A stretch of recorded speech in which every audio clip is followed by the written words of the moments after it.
अस्सलाम वालेकुम। हैप्पी किसान पाकिस्तान तो खुश आमदीद। और जी दोस्तों, पुराने बाबे दी दूसरी वीडियो लैके तुहाडी खिदमत च हाज़र हाँ जी। अज इहदे नाल पुराने बाबे दे नाल छलियां जड़ियां ने ओह कड्डियां जा रही ने।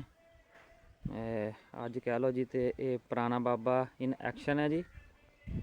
ਇਹਦੀ डिटेल जी है मैं वो पहली वीडियो च दे चुकिया वा। चंद गल्लां शेयर करांगा जी। 1968 मॉडल है जी और पहले मालक कोल और पहले इंजन दे विच ट्रैक्टर है जी। माशाल्लाह बहुत ही सांभी हुई चीज़ है जी। और वर्किंग कंडीशन दे विच है जी। हल भी वाहे जाते हैं जी, डिस्कां भी फेरियां जांदियां जी, सारे काम ये को ले जाते हैं जी। 1.5 मुरब्बे की फार्मिंग है जी कि ये की जाती है जी। और मेरी पहली वीडियो जी मैं हैप्पी किसान पाकिस्तान से अपलोड की सी, वो दोस्तों ने काफ़ी ज़्यादा पसंद की और मुख्तलिफ किस्म के जोड़े सवाल ने वो करते रहे। और ये जस्ट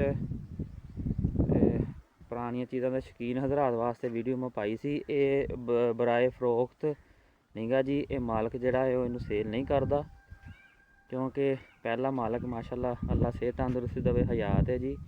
और वो नाम ट्रैक्टर है 1968 च। बाद दोस्त पुछते हैं जी ये कितने का आया सी। ये जी 17,000 रुपये का 1968 दे विच खरीदिया गया सी। और इस टाइम अगर यदी वैल्यू देखी जाए वो तकरीबन 7-8 लाख तो ऊपर है जी। और तेल की जी एवरेज है वो यदी बहुत ही मुनासब है, बहुत ही कम खर्चा है, बहुत ही आला चीज़ है जी। इसका अपने दोस्तों जोड़े दोस्त जोड़े पुराने हैप्पी किसान पाकिस्तान नाल जुड़े आ वो पहले भी इसका दीदार जोड़ा कर चुके आ।